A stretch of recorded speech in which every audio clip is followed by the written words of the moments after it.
Carissimi telespettatori, rieccoci insieme e incominciamo bene, tra virgolette, la settimana. No, è doveroso farlo in modo particolare con il CAF CGIL, Claudio Zaccarin, amministratore delegato del CAF, appunto CGIL Veneto, perché è periodo fiscale caldo, diciamo in certo qual modo. Giustamente ci sono tanti che hanno bisogno di avere delucidazioni, è bene fare delle chiarezze, quali possono essere le novità, quali sono le cose vecchie che ritornano. Non sono argomenti estremamente piacevoli, è ovvio, perché poi quando ci sono queste scadenze viene un po' l'angoscia, però quando le cose si sanno ci si prepara per tempo, ci si può regolare, e insomma quindi è bene avere un'informazione corretta. E allora, caro amministratore delegato del CAF, innanzitutto vorrei un po' fare così, visto che abbiamo un po' di tempo, come sta andando il vostro centro di assistenza fiscale e in due parole che cos'è il CAF Nord-Est? Il CAF Nord-Est è una società della CGIL che comprende tutte le province del Veneto, tutta la regione del Friuli Venezia Giulia, Trento e Bolzano, per questo l'abbiamo denominato CAF Nord-Est, 4 regioni. E perché comprende cosa vuol dire? Quindi cosa c'è di unitario e cosa c'è invece Beh, di... noi abbiamo 10 società che fanno capo praticamente al CAF Nord-Est e quindi il CAF Nord-Est gestisce le pratiche del 730 e non solo per tutte queste province, per tutte queste regioni. Ha lui la licenza nei confronti dell'Agenzia delle Entrate e fa questa attività.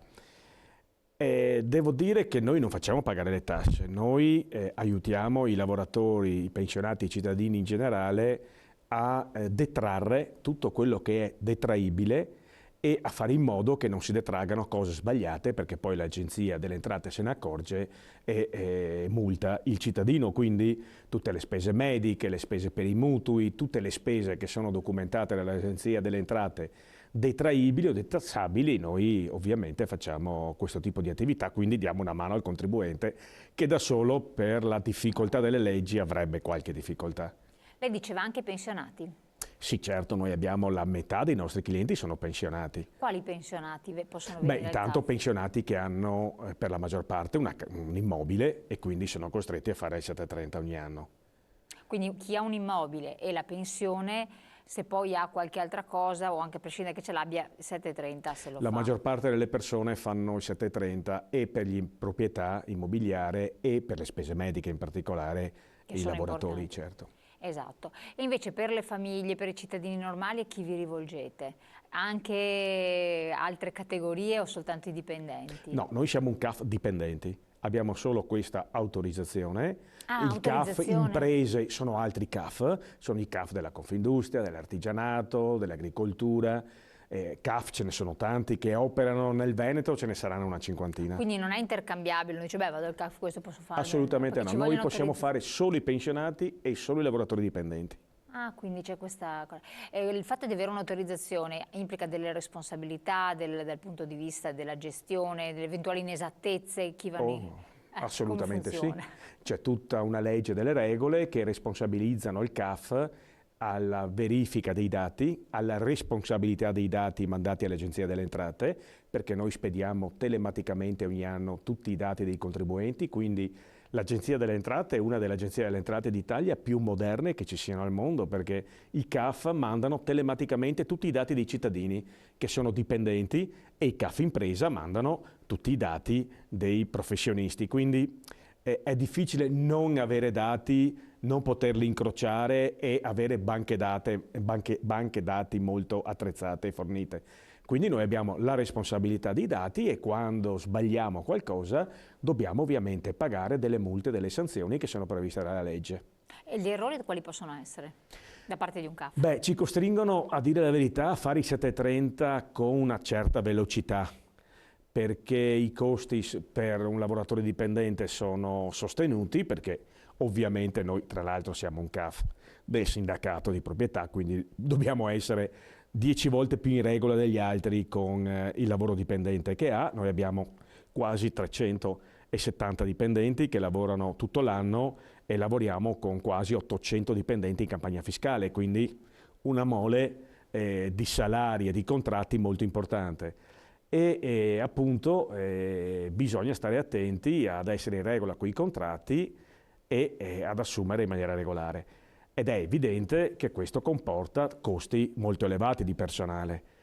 Che deve essere formato continuamente, tra deve l'altro. essere formato, noi facciamo circa Ricordiamo questo. 280 ore di formazione per tutto il personale e le assicuro che non sono sufficienti per questa materia così complicata, perché ce ne vorrebbero di più, ma facciamo 3 mesi di formazione per 3 mesi di lavoro, quindi non possiamo chiedere di più alle persone e siamo costretti a farli ogni mezz'ora, un 7:30, e non a dedicare il tempo necessario che ci vorrebbe al cliente, altrimenti andiamo assolutamente fuori costo e il costo che facciamo pagare al nostro cliente o pensionato sarebbe troppo elevato, fuori mercato.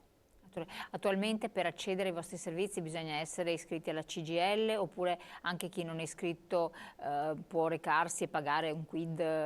No, abbiamo la metà dei nostri clienti, che sono circa 500.000, 500.000, non sono iscritti alla CGIL, non sono iscritti al sindacato. Quindi da noi qualsiasi CAF sindacale si può rivolgere sia l'iscritto sia un cittadino non iscritto al sindacato, che paga ovviamente una cifra un po' più elevata rispetto all'iscritto al sindacato. E sono quindi tutte pratiche di carattere fiscale, anche successorie e quant'altro, oppure solo 730? Ne facciamo molte pratiche, non solo 730. Noi facciamo 730, ovviamente facciamo l'unico, facciamo le successioni a prezzi molto concorrenziali sul mercato, perché lo scopo dei CAF non è quello di fare mercato, non è quello di battere la concorrenza. Lo scopo dei CAF è quello di calmierare il mercato per i lavoratori, per i pensionati, perché altrimenti solo col mercato dei liberi professionisti, dove hanno un minimo di tariffa concordata, io credo che sia 730, sia le successioni, sia altre attività sarebbero molto care per i pensionati e i lavoratori. Quindi noi calmeriamo il mercato. Facciamo le successioni, facciamo i contratti di locazione, facciamo pratiche per l'amministratore di sostegno. Ah, quindi anche amministratore di sostegno Sì. E contratti di locazione. Sì, Quindi esatto, perché sempre di più c'è una richiesta da parte dei cittadini di fare i contratti di locazione da noi. E facciamo la contabilità delle partite IVA individuali. Quali Perché sarebbero? c'è un mondo di giovani e di ragazzi, ma anche di professionisti tipo architetti, geometri, geologi, eccetera, che lavorano da soli, perciò non hanno dipendenti, e che fanno poche fatture all'anno, perché hanno un'attività abbastanza ridotta. Che adesso hanno l'agevolazione fiscale. Adesso lo vedremo, cosa salterà fuori. L'aliquota. E lì ovviamente noi diamo una mano a queste figure, in particolare l'abbiamo fatta per i giovani che fanno 10, 15, 20 fatture all'anno, hanno un'attività da 5-6 mila euro l'anno. Le finte partite IVA. Alcune possono essere anche finte, altre possono essere anche vere. Però far pagare 1.000-1.200 euro di contabilità a uno che ne prende 4-5 mila, noi con una spesa molto ridotta siamo in grado di fargli la contabilità. Perciò non vogliamo far concorrenza agli studi professionali che hanno un altro livello di contabilità. Lo facciamo rivolti in prevalenza ai giovani. Quelle persone, quindi, ecco, che cosa vi risulta, avendo in mano appunto la situazione anche di queste partite IVA cosiddette, per le quali appunto è stata decisa anche questa aliquota, questa flat tax, un'aliquota già ridotta, cioè, la sensazione cos'è? Che può essere utile, che viene incontro effettivamente a chi, io le ho detto finte partite IVA perché così vengono definite, cioè coloro che poi sono monomandatari e anziché essere dipendenti di un'azienda sono in partita IVA, però di fatto come se ricevessero una busta paga al mese, no? Però in realtà sono in partita IVA. Cioè serve questa aliquota? Ma che ci sia una tassazione troppo alta, questo non c'è dubbio, ma è alta non per i liberi professionisti, è alta anche per i lavoratori dipendenti. Che già hanno una ritenuta in busta paga. Che ci siano lavoratori dipendenti che pagano il 38% e che ci siano lavoratori a partita IVA che pagano il 15%, magari con lo stesso reddito, io lo trovo francamente difficile da sostenere dal punto di vista giuridico e dei diritti, perché non si capisce se uno lavora in proprio, perché deve avere il 15%, uno è sotto datore di lavoro, deve avere il 38%. Quindi c'è una prima questione che è costituzionale. Poi ovviamente portare a differenze così forti di tassazione porta ad accentuare quei datori di lavoro che magari, fra virgolette, ti possono obbligare a fare la parità IVA, magari incentivandoti con la questione delle tasse, sapendo che poi però essere una partita IVA o essere un lavoratore dipendente hai delle coperture, delle condizioni molto differenti, in particolare mi preme dire quella contributiva sulle pensioni. un libero professionista ha un versamento contributivo molto più basso e se oggi già un lavoratore che lavora sotto padrone, diciamo così, va in pensione con una pensione molto bassa in futuro, figuriamoci un libero professionista che versa pochissimo di contributi. Quindi il futuro delle pensioni, secondo me, è il problema dei problemi e non è disgiunto dalla questione fiscale. Poi c'è un dato economico che è quanti soldi in meno entreranno nelle casse dello Stato? E se entrano tanti soldi in meno, su cosa taglierà il governo? Sulle spese sanitarie, che sono il 90% delle spese delle regioni?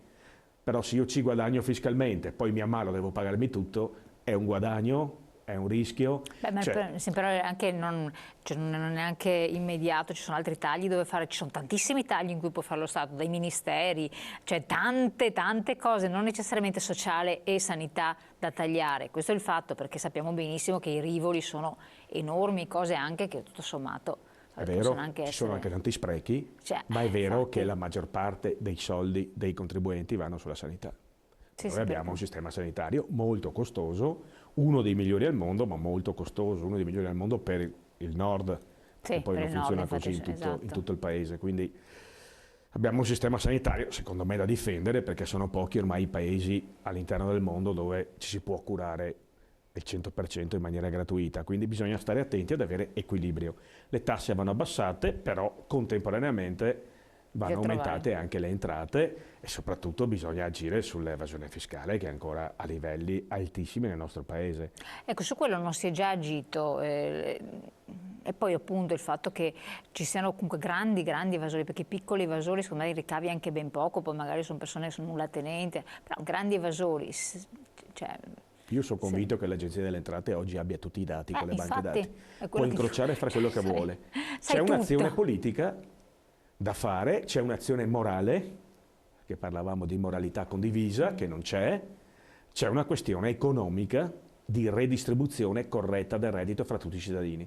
La questione delle tasse non è solo una questione di entrate, è un patto fra cittadini che vivono nello stesso paese che pagano progressivamente uguale. Il fatto che ci sia chi imbroglia altri cittadini porta a me a pagare troppo. Ma questo lo sappiamo da sempre, è che non siamo ancora intervenuti con un metodo efficace e l'evasione è ancora tanto alta. È un fattore di mentalità o è un po' una cosa storica che ci connota pienamente? Cosa percepite anche voi avendo tante persone che anche feriscono i vostri... Tutte e due le cose. È un problema di mentalità, di storia, di non cultura del paese ed è un problema che non si è sanzionati quanto è necessario. Se tu evadi 5 lire negli Stati Uniti d'America, tu ti devi dimettere da qualsiasi incarico pubblico, sei un ladro e vai anche in prigione. Qui in osteria, se dici che hai evaso 100.000 euro, sei un eroe, ti pagano anche da bere.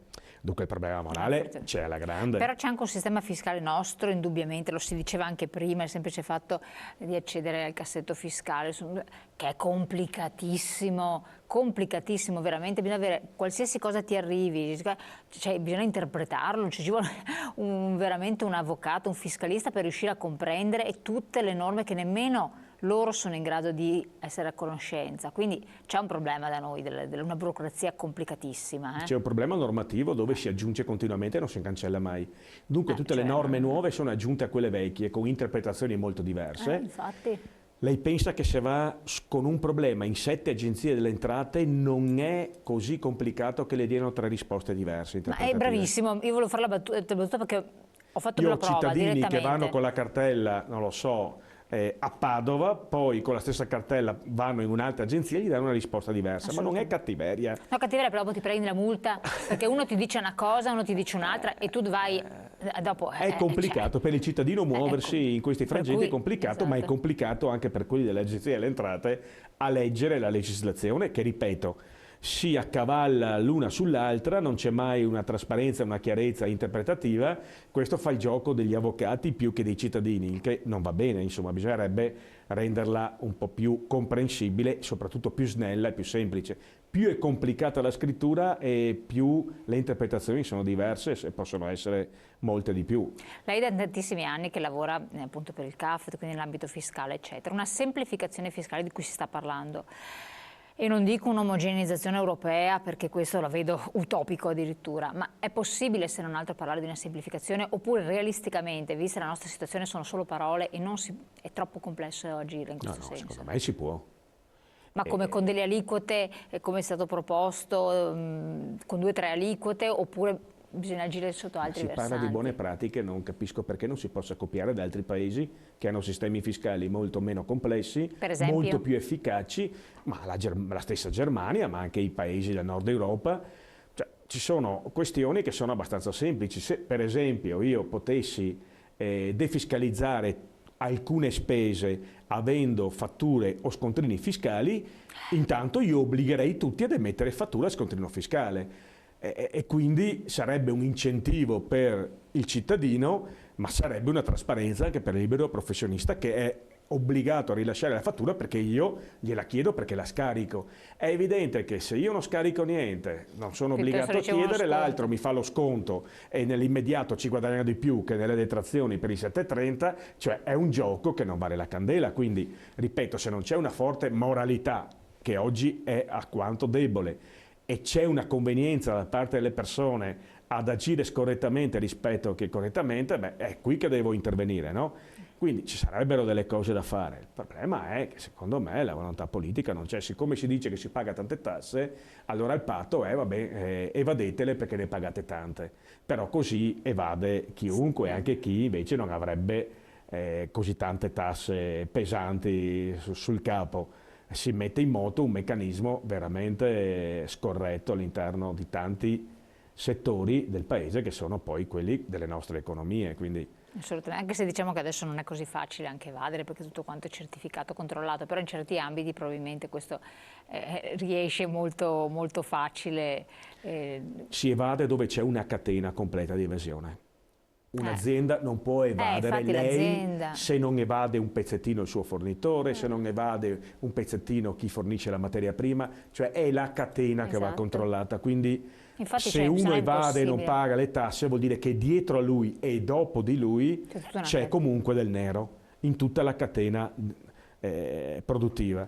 Quindi non è proprio così complicato, come non è così complicato per alcune categorie di liberi professionisti dove l'evasione è molto più semplice. Chiaro. Allora, detto questo, entriamo un po' nel merito di alcune particolarità, novità che ci sono. Io direi andiamo in pubblicità qualche secondo, poi ritorniamo così prendiamo un filo del discorso unico, che ci sono cose da annotare con attenzione.